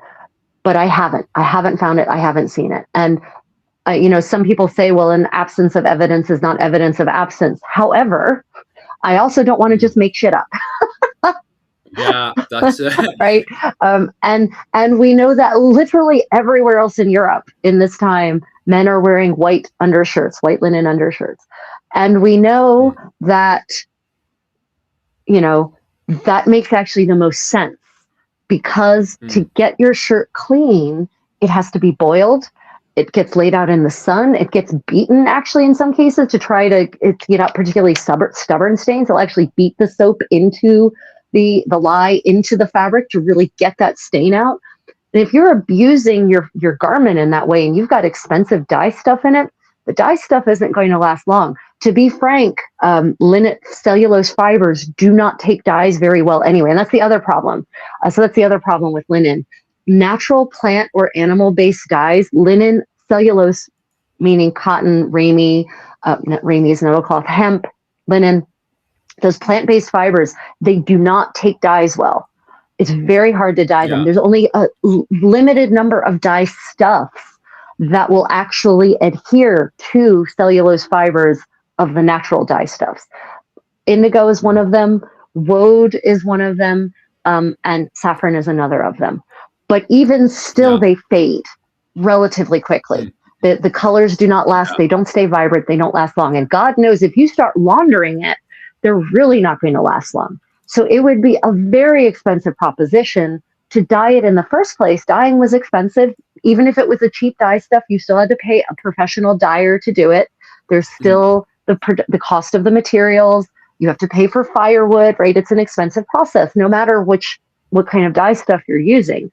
It's not, and most people in the 15th century didn't have time to just be dyeing their own clothes. This weird idea of, the homestead, the medieval homesteader who does it all. No, medieval society was highly, highly stratified in terms of professions, even in Ireland. You had people who specialized in dyeing. You had people who specialized in sewing. You had people who specialized in leatherwork, specific kinds of leatherwork. There wasn't one person who generally did all of this. So you also wouldn't have time if you are out on a farm somewhere on one of these farms you talk about. You're not going to have time to dye your clothes. You've got to work on the farming. You've got to see to your animals. You've got to make sure people aren't stealing your cows. You don't have time to be dyeing your clothes. So it doesn't make sense to me. Honestly, the yellow lana has never made sense to me, except as an item of very conspicuous consumption, which means that you're going to have to be at a certain level of society to be able to afford it. Yeah. Which means that it can't be the majority of people that are doing it. Yeah. Big time. It just can't. I always thought that, to be quite honest with you. It can't be. Because anytime I see depictions of everybody running around with saffron, I'm like, but that makes, especially after I'd done all the work back in Ireland for myself and Claire did the majority of it. Had done all the work for the saffron tunic.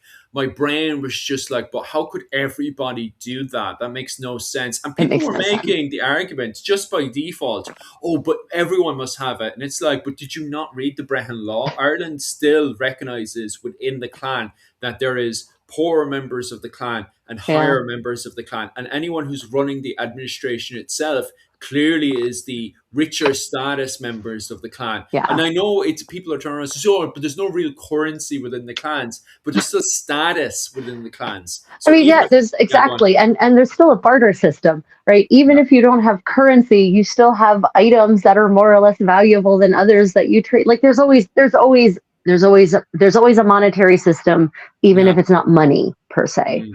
So come on. Yeah. 100%. Like there definitely is a level of status within the clans that you do have people who were referred to, well, at this point, actually Taoiseachs. So it actually makes it easier for us. I was about to say about Rhea and stuff.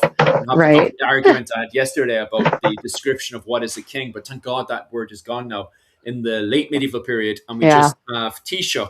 And Taoiseach directly translated means what was it called? Head of the clan, chieftain, right? So Right. that's the direct translation is Taoiseach, which God, it makes life way easier for us to have a discussion on what is a clan. And then you have, just for your own common knowledge, you have Taoiseach, and Taoiseach means prince of the clan or heir of the clan.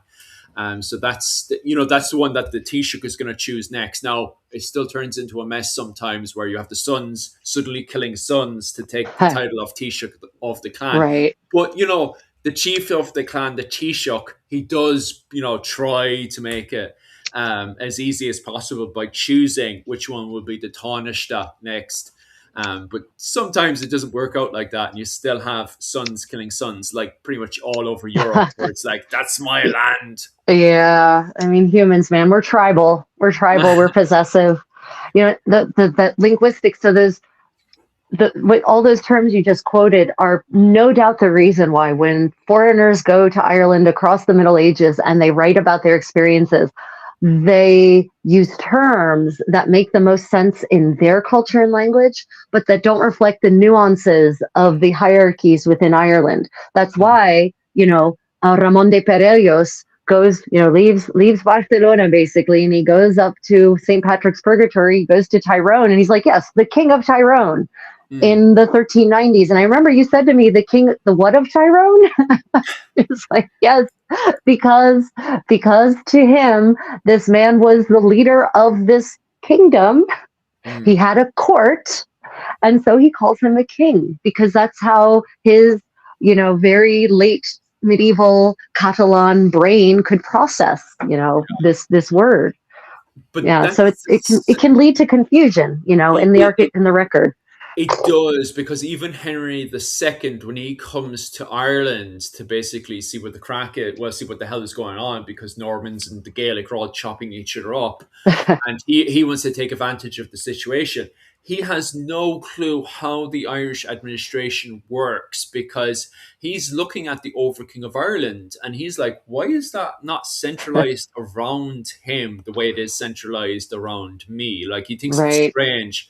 But even that direct translation of re or I father king applies that something is centralized. Right. But you could have a baron, a basic lord, who's referred to as re or I father, and its direct translation means king. But he's only got like the status of a baron.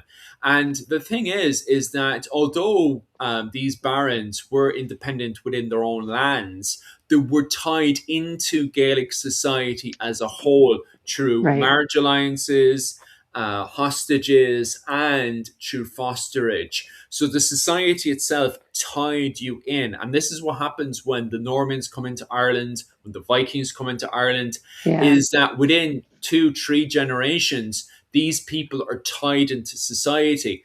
And even people today reading, as you were looking at last night, the Annals of Ulster and stuff, they don't understand that these Vikings, only 3 generations in, are literally fighting their cousin. But people don't understand that. They assume that the Vikings are coming in, and now we're looking at 200 years of Viking occupation. No. This is now family killing family. These people are already linked into Irish society through marriage alliance. So when Ivor the Bonus comes in, for him to conduct his business in Ireland, he had to marry anIrish woman, right? So he marries an Irish woman. He fostered. Yes, of course it is. What was it called? He fostered his son Broder Emer to the northern Enel, the Kennel Owen, and he also both gives hostages and he takes hostages as well. So it ties him into the society. This is Ivor the Boneless. So only within a generation, his son then, Broder Emer, he's very much a part of Irish politics in Ireland. So it is Irish killing Irish. What was it called? I'm quickly looking at the effigies as well at the same time. And it's funny because some of the effigies have what looks like under tunics, because I can see in the gallo glass sketch drawing, granted it is early 16th century, but Yeah. it also shows Elena going down past the knee. But there's also other effigies as well that shows Lena is going past the knee. Well, what I'm assuming Yeah, is Lena. but But yeah, yeah, those look like gambesons to me, Philip. They're yeah, all padded. They've yeah. all got channels, and they've got those to me look like gambesons. But And considering that they're wearing male hauberks over them, they yeah. better be wearing padded gambesons. Well, I but don't. the Gano glass one is funny. But you're saying Yeah, there, we did say before that was a description from a German, so that yeah, one could be funny as well. You see, that's the problem as well.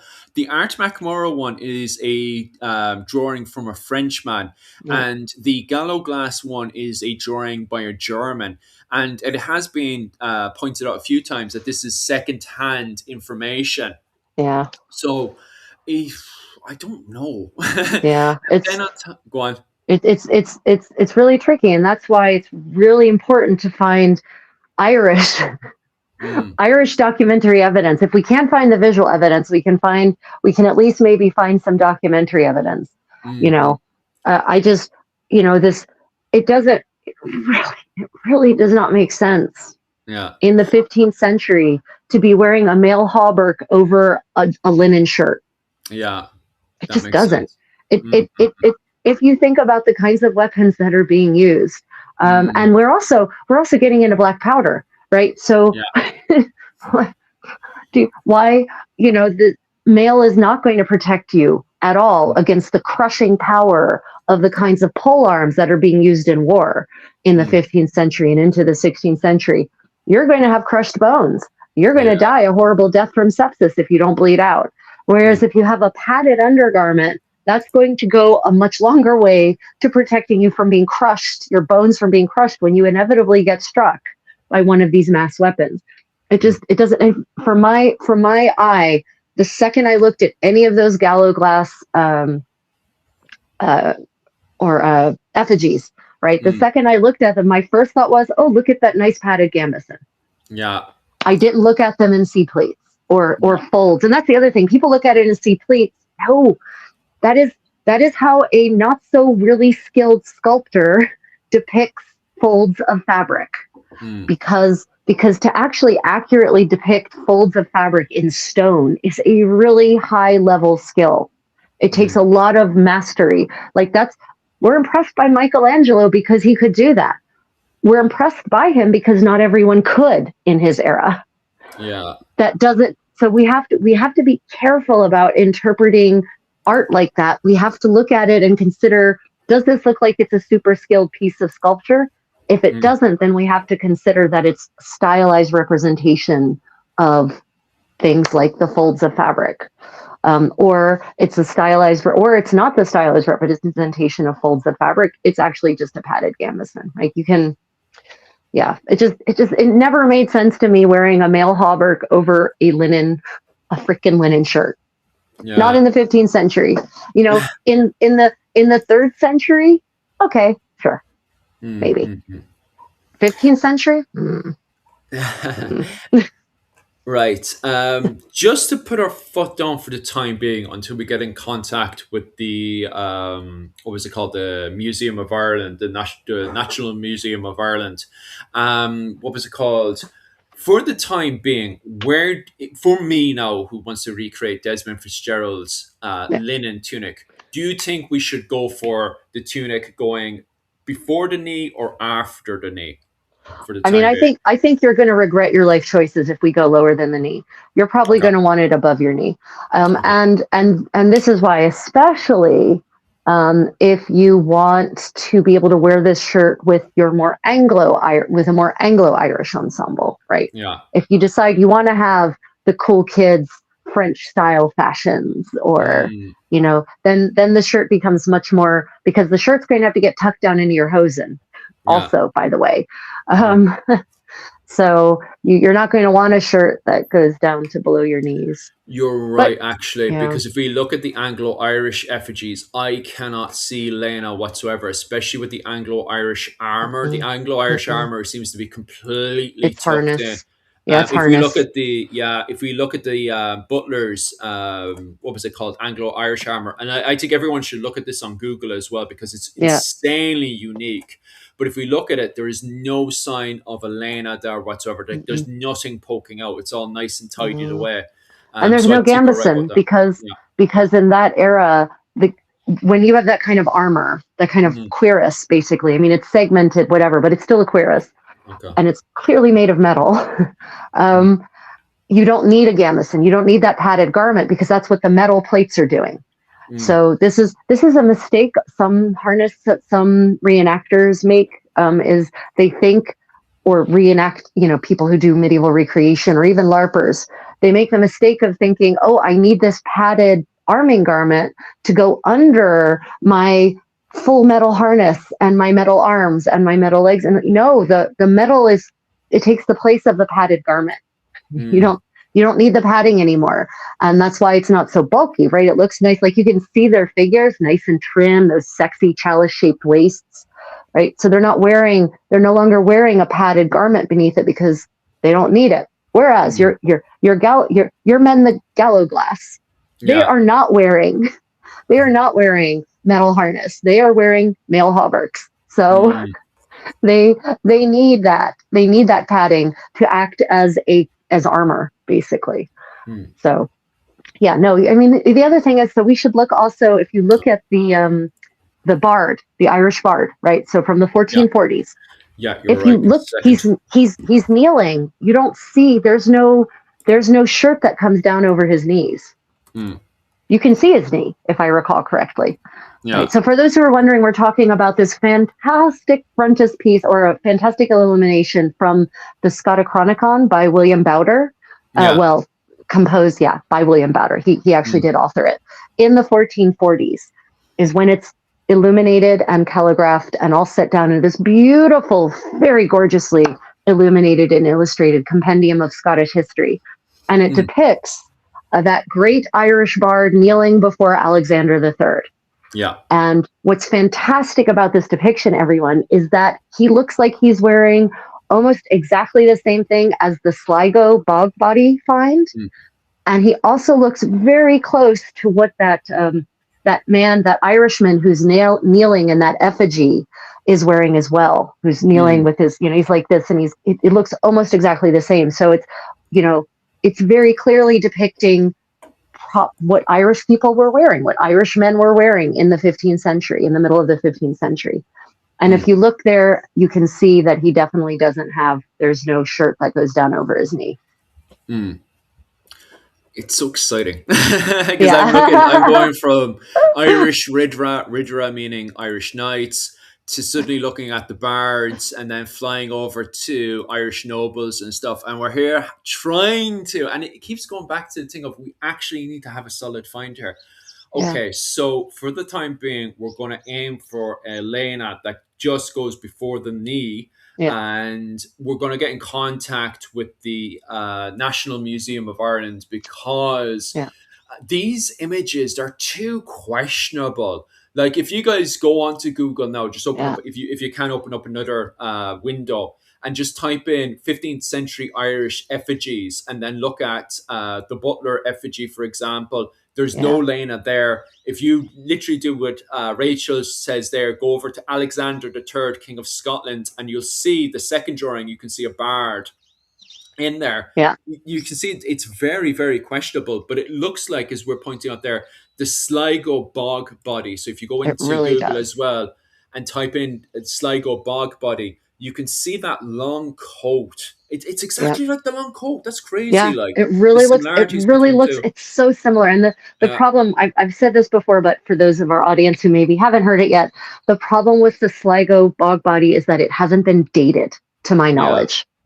And so there's debate in the history community in general, but specifically in historical fashion community. Does that bog body date from the 14th century, 15th, 16th, or 17th century?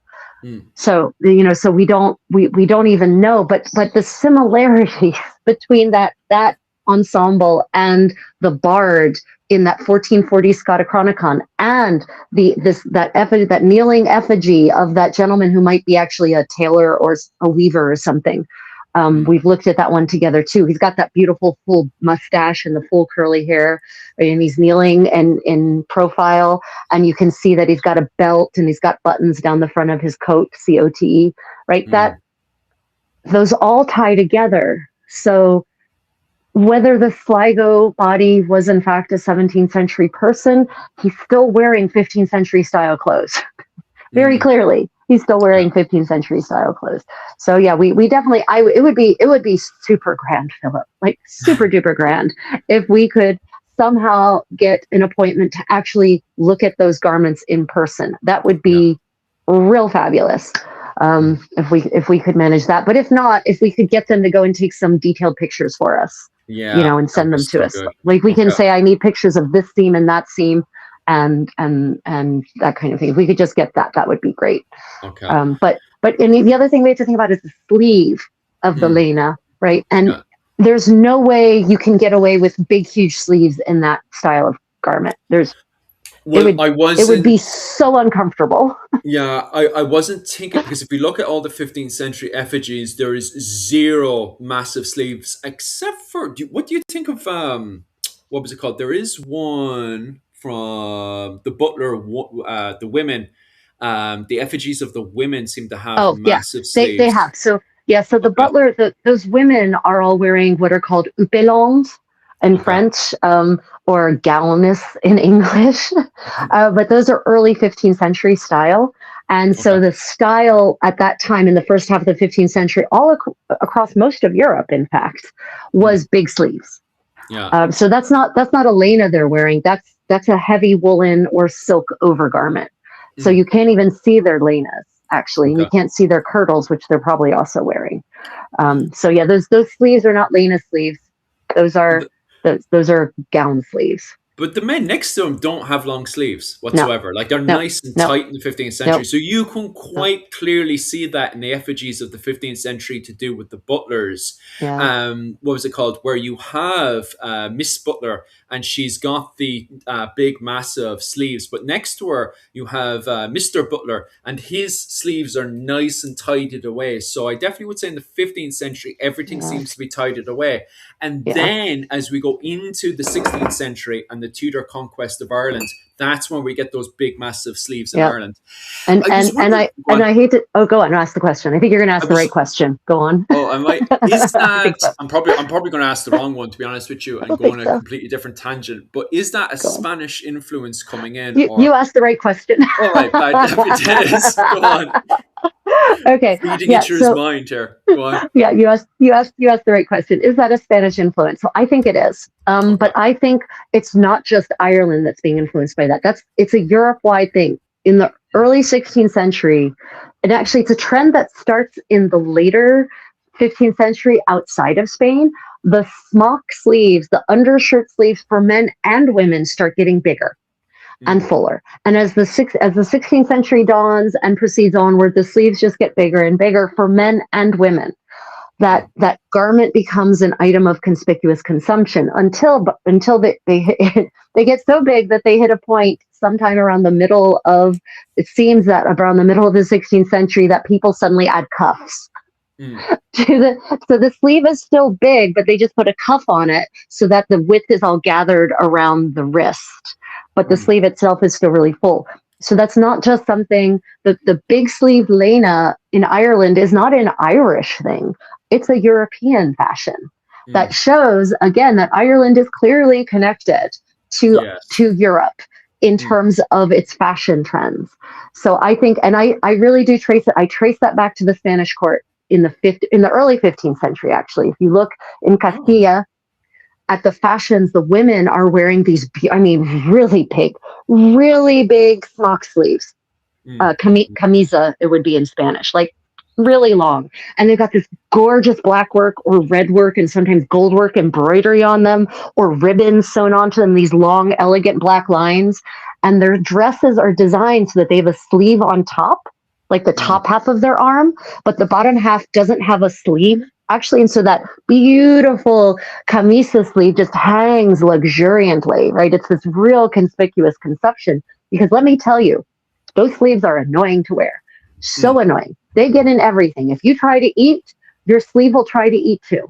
mhm. So it's they're annoying. They are absolutely a sign of wealth and leisure, actually, to a certain degree. But that's where it starts. That spreads to Italy Mm. by the second half of the 15th century. And then if you start looking at the smock sleeves for men and women in further north, as the 15th century progresses, they start getting wider and wider. And then in the 16th century, they're real wide. So, Ah, Roger, gotcha. That makes more sense. yeah, But for the time being, especially with this armor and stuff, it does seem to be all tidied yeah, away. Because I was making this argument, and maybe you can counter this. It's just it fits in more with the armor of the time to have yeah, everything just nice and tidied away, especially when you're going between the Hundred Years' War going into the Wars of the yeah, Roses, that the Irish are thinking to themselves, well, I need to take my riveted mail or what was it called, my harness on and off. yeah. I'm going to have everything nice and tight. But then the women just seem to be just, la di da da with their fancy, big, Well, massive everything. I, so here's how I think about this. So we have a couple of effigies from Ireland, Gaelic Ireland, right Mm, from the 15th century, and I've shown these to you. yeah. There is a man. It's a depiction. I think it's probably the death of the Virgin is the scene it's depicting. But a Mm, couple of the people in this scene on this tomb are very clearly real people that were mm, included in the scene, the way you're like, I want you to carve me into the death of the Virgin. Like, mm, I'm giving you money, make me a character. And so I'm pretty certain this person is not wearing biblical clothes. He's wearing mm. fashionable clothes from the 15th century. And he's got a gauna, which is just the overgarment that has big organ pleats in it because it's so full that it just falls in these beautiful pleats and it's belted and it goes down to his ankles. Now Mm. that's his overgarment. That's not Elena.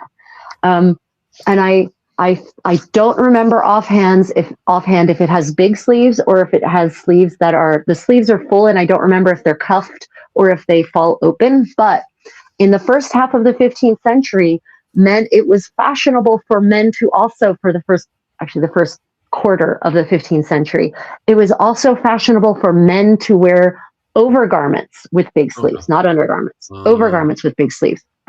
The mm. problem with your effigies is that all the men are in armor. They're all in harness, Yeah. right? They're not in civilian garments. But no matter what, they're absolutely not wearing big sleeved undershirts under that harness. It wouldn't work. Mm, They mm, wouldn't actually be able to flex their hand because there'd be so much fabric entombed against their arm by their metal cannons, right? They couldn't do it. So mm.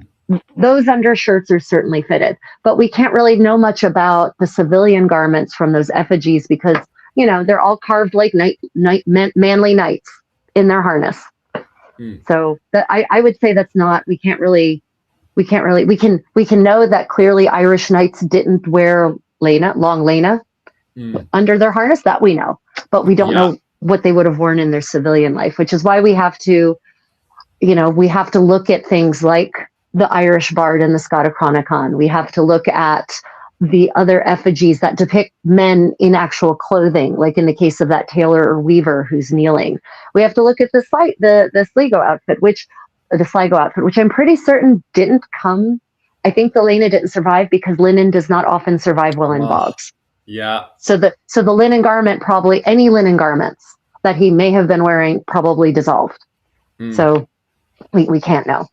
But if you Interesting. you know it just if you look at the Scotichronicon bard kneeling, his shirt doesn't come down below his knees. It just doesn't make sense. And Yeah. under a fitted sleeve like that, oh no, that is not what you want. You do not Mm. want you do not want all this linen to be trapped up against your arm by a fitted tailored sleeve. Yeah, that makes perfect sense. Okay, so we're going to go with the Lena. We're going Mm-hmm. to make it for the time being until we get in contact with the National Museum of Ireland. But even on Yeah, top of that, as you pointed out, the chances of it surviving is very slim. But for the time being, we'll go for a plain natural Lena. nice and tidied before the knee and being able to Yeah. fit on and off of the armor because of Yeah. the fact that we're looking into the 15th century. And I want to Yeah. depict somebody from the Desmond Fitzgeralds who are between, when I say Anglo-Irish, by the way, I don't mean ethnically Anglo-Irish. I mean somebody who goes between both the English world and the Irish world. That's what people mean when they say Anglo-Irish. They mean somebody who Yeah. goes between the, what was it called, the Irish world and the English world at the time. Yeah. And because we have the likes of the 100 Years' War and we have people fighting in France, we Yeah. need something that I can put on and then put armor on over it. Let it be riveted mail, or even later on, if God wants to give me lots and lots of money, we can put some plate armor on top of that as well. Um, Yeah. we have these choices to do. So that sounds like a solid plan. Yeah. We just need to investigate and see what kind of, what was it called, t-shirt line it would have been. The top part of it. I can't remember what you call it. Yeah. Yeah. The neckline. Yeah. The So neckline. yeah. That's So always there what is starts our arguments in the yeah. 10th Right. Right. century. Yeah. God knows it. It's going to start arguments it's going to start arguments in 15th century Ireland as well, because Lovely. because there are very, very few depictions of men in just their undershirt. And Yeah. one of them that I can think of offhand comes from the Holy Trinity Bible, the Bible that's held at Trinity Cathedral in Dublin. And it depicts, it is a work of Irish origin. So it was calligraphed and illuminated in Ireland, but in Dublin. So, right. But it depicts a fool who is, we know he's a fool because the text, the biblical text refers to the fool. So we know that it's depicting a fool. And as always, fools are very often depicted in undergarments, just undergarments. And so he is depicted wearing nothing but a smock, a lena, as you would say in Irish. And so we can look at that. That might be our best bet for the only thing we can really use as a basis for how an Irish lena may have looked in the 15th century. That might be it. And if I recall, his neckline is actually, it might be a boat neckline, but we can look at that more closely together. And the sleeves are not like super tight, but they're like, I think the sleeves are just kind of what I would call a normal amount of baggy for men's undershirts in this era. So I think we can look at that one as a good basis for how to actually shape this particular undershirt for you. The other thing to consider is that the coat, COTE, will be or also kind of called a gown also in this era sometimes in English, and it might be this, and this might be the garment that is sometimes referred to as inar in the Irish sources, right? The button down, what you're calling the coat layer, right? That comes up to the neck. Okay. It's going to be made of wool or silk, but if it's either way, what you really don't want is you don't want an undershirt that has a big open neckline like this if your overgarment comes up to your neck. Why? Why don't you want to have all this bare skin being exposed directly to your silk or your wool? What was it called? Because it's uncomfortable, isn't it? Oh, the wool would probably be uncomfortable. The silk would be comfortable, but your skin is nasty. Everyone's skin is nasty. Not a judgment on you, Philip. Humans are nasty creatures. Yeah, that's very true. And so our skin produces oils, and then the dirt from the air, detritus, gets trapped in the oils.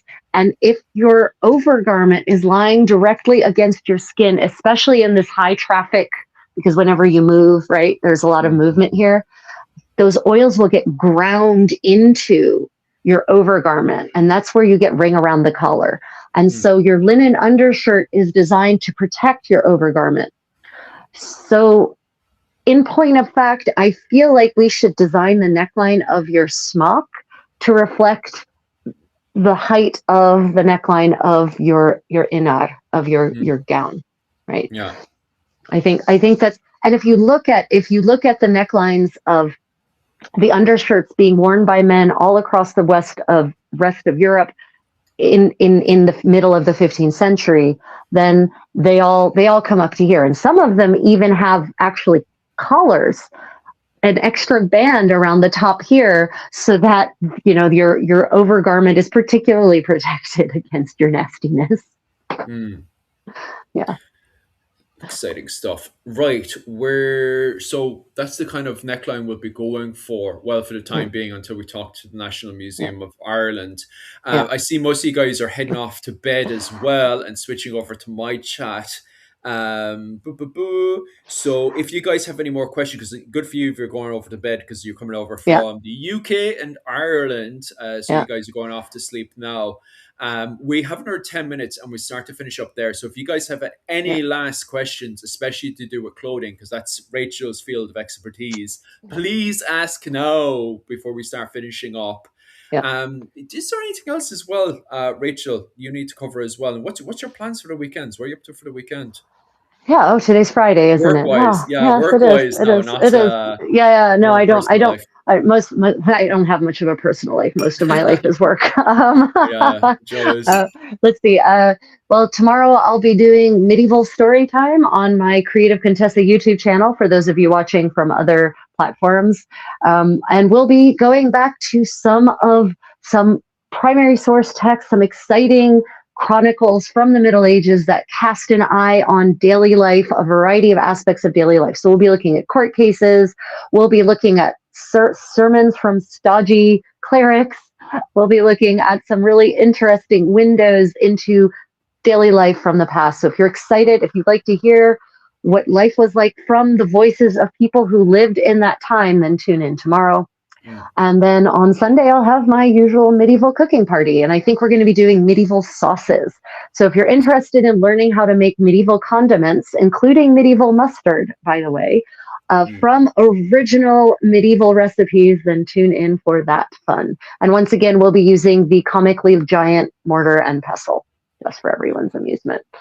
Okay, there's a few people asking about clothing. What was it called? You guys, when you're doing clothing, can you please give a date? Yeah. I'm going to assume, because a lot of you guys are coming in from my channel, I'm assuming you're talking about the 10th century clothing. So the question, if I'm just going to quickly adapt your clothing, because God would be all day talking about the different variants of clothing and stuff. So I'm just going to make it easy for Rachel and say, Rachel, how do I clean my 10th century reenactment clothing? How do I clean my woolen tunic? And how do I clean my linen under tunic when I come back from a reenactment event? Yeah, those are good questions. So linen will shrink only if it hasn't been pre-shrunk. So you kind of have to know if you made your linen tunic, then you will know whether you washed it the fabric before you made it. If you washed and dried the fabric before you made the tunic,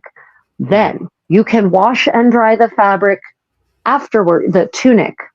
No problem. It will not shrink. And linen can be washed on hot water.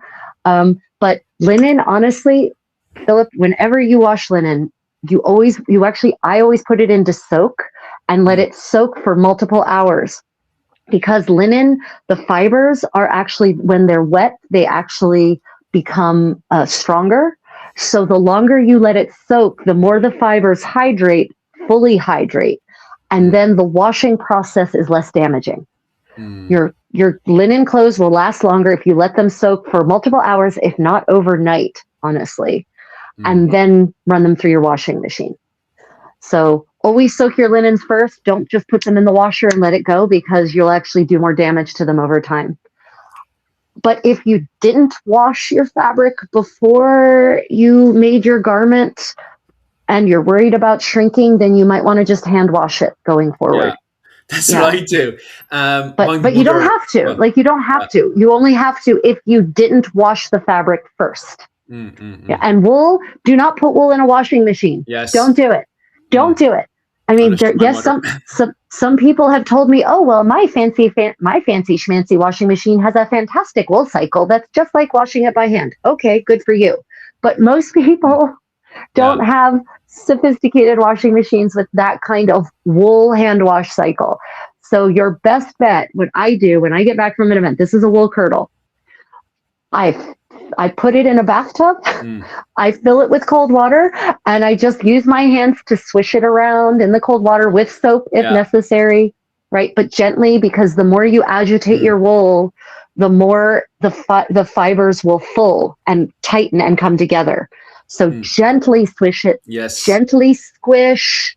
Gently is the name of the game when it comes to wool. And cold water and soap. And if there's a specific spot that needs stain treatment, then focus on that spot with just a little dish soap. Dish soap is great.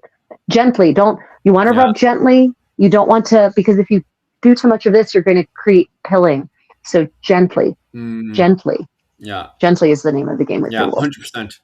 Yeah, that when I'm by myself, 100%, that's how I do it. But when I'm in my mother's house, my mother, she bullies everybody for their laundry, and she's like, "No, I'm doing it," and I'm like, "No, mom, don't put it in the washing machine." Don't do she's it. Like, I know what I'm doing. Yeah, I know what I'm doing, and don't get me wrong, it comes out, Rachel. It actually comes out really good. Okay, so my mom she knows what she's doing. And she might have the right kind of washing machine with the right kind of setting, Well, and that's it.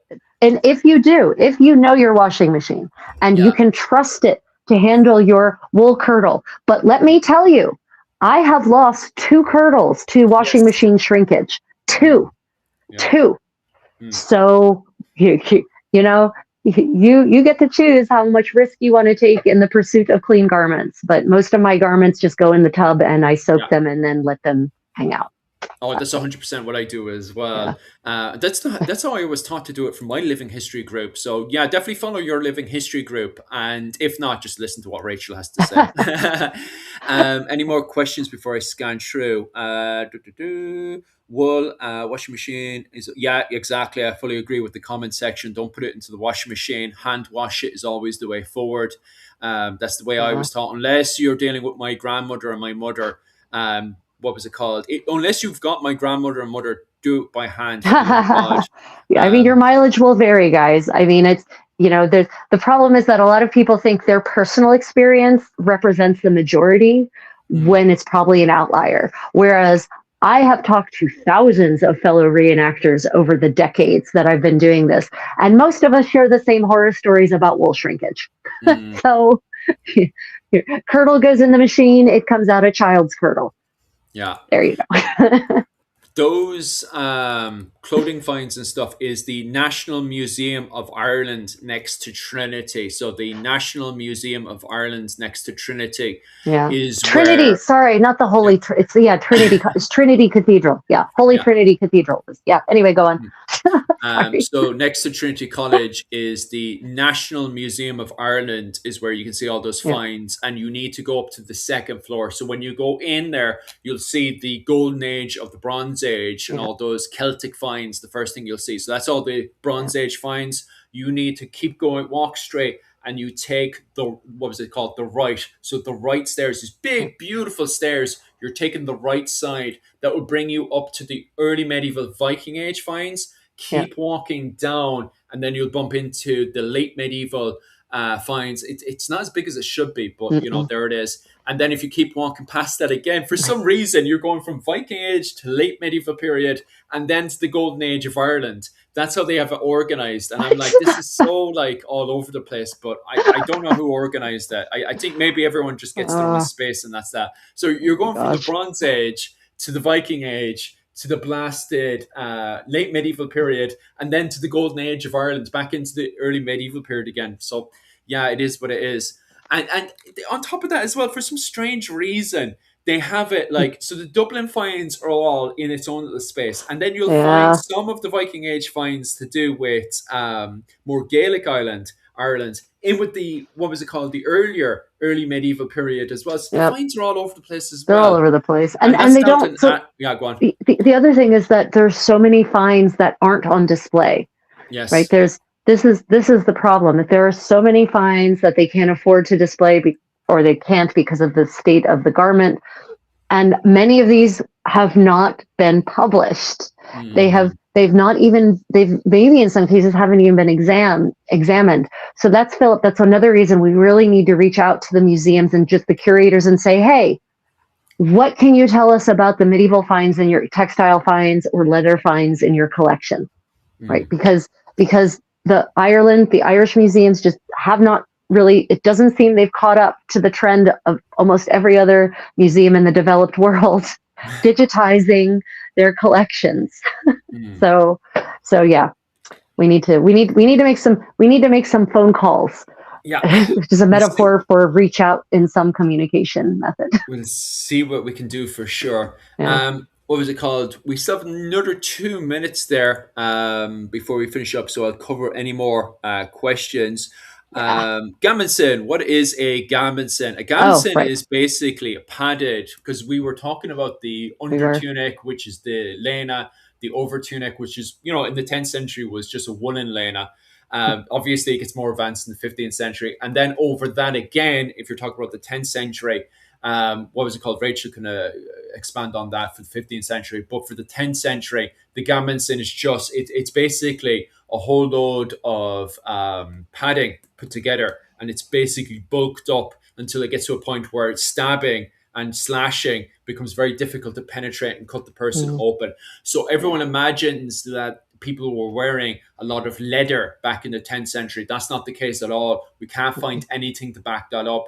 There's a little bit of talk about it in the Tom Bakuli about somebody putting on leather over themselves and stuff, but it's very, Right. very, very debatable. And we don't know Very how that debatable. looked. Yeah. But we do suddenly know that people were putting padding on, which is gammonsen on. And so they put it, and it's so easy to make. It's 1,000 times easier than making leather armor. Oh yeah. Is padded armor. So they were definitely putting padding armor on. What was it called? Over their over tunic. And somebody else was talking about it being insanely hot. Yeah, it gets very unbreathable. If you're fighting basically for after 10 minutes, it does get very, very hot under the gammonsen. Yeah. So I definitely would agree for that for sure. Yeah, it does. Rachel can And easily expand on the 15th the century other one. problem is that a lot of, I mean, the 15th, it's all the same. It's Yeah. a padded arming garment that is designed to prevent stabbing wounds and also designed to disperse the shock from mass weapons. Right? Like that's part of the idea is that if someone hits you with a poleaxe, that the shock is actually kind of, dispersed by this padded garment so that it doesn't just all hit you in place, thereby crushing your pelvis, for instance. But, part of the problem with the unbreathability of gambesons these days is that a lot of people have gambesons that are padded with padding that has been heat treated or that has been chemically treated to be flame retardant, and that makes it less breathable. So even though it's 100% cotton, there's like 2% flame retardant chemicals that have been added, or it's been heat treated or heat fused, and so it's no longer as breathable as it once was. So that is part of the problem with gambesons these days, is that we're using materials that, even though they're natural, they aren't entirely natural, actually. Yeah. Or worse yet, they bought it commercially and it's been stuffed with polyfill instead of right. I've seen that. God. I mean, but even still, yes, absolutely, it does get hot. And there's, as someone who has supported many men at arms in her lifetime, there is very little more unpleasant than being in front of a man at arms or woman at arms when they open up their gambeson and that moist heat rushes out. Lovely and stuff. It's like there's such a pressure change from the temperature discrepancy between the air and their body that like it creates a malodorous wet wind from their body. Oh, it's awful. Oh, tell me about it. Anyway, we'll start finishing up there as you guys are all popping off there to go off to bed, or some of you guys are just coming back. But other than that, we'll start to finish up there, lads. Thanks very much for all the support. I'll be back live again on Saturday night. Sadly, as you guys were saying there and giving your condolences over to Owen O'Neill, whose mother passed away from cancer last week. Oh, God, I am sorry to hear that. Owen, poor Owen. I've been talking to Owen and he said he'll see how he feels on the Saturday. There's no rush for Owen to come back, and I think we all feel like that as well. So we'll see if Dr. Owen O'Neill feels like coming back on, see how he is emotionally and stuff. He's still very sad about it, and rightfully so. We only have one mother, and we should definitely look after her for sure. But other than that, guys, and also then on the Sunday night, I'll be over on my Patreon as well, where we'll cover the reasoning for the start of the Scottish War of Independence. So if you're into the Scottish War of Independence, definitely head on over to my Patreon at Irish Medieval History. Give an old nosy, or if you just want to support the channel, you can do so as well. Other than that, guys, I think that's all I have for you for today. So I'll see you guys next week on Wednesday. A little bit later, perhaps. We'll see what we can do. But other than that, thanks very much, and slán go bhaile. So I want to see you guys. Philip, wait. I still have to do my thing. Oh, yeah. Bye, guys. See you, Rachel. Go on. So I just wanted to thank my channel members and my patrons on Patreon and my Facebook subscribers for supporting my work in researching, recreating, and sharing daily life from the Middle Ages. I appreciate you all. I thank everyone who gave super chats or gems or jewels or whatever those cute little tips are called on YouTube. I appreciate all the support. I appreciate all of you who are just here today with us on during our live streams, asking these great questions and also having a fun little chat off in the side in the live stream. Because Philip, I love it when you and I are holding forth about something and our people are in our community just chatting amongst themselves in a really nice manner. I think that's really, it's a great environment, right? Yes, it is. So I thank you all. Remember, everyone, if you've been enjoying, we keep forgetting to say this midstream, Philip, double tap the screen to like and subscribe to both the Creative Contessa and to Irish medieval history. Otherwise, I hope to see you all at any of the upcoming live streams that I have planned for the weekend. Until next time, everyone, stay creative. See you. Slán go bhaile. Bye.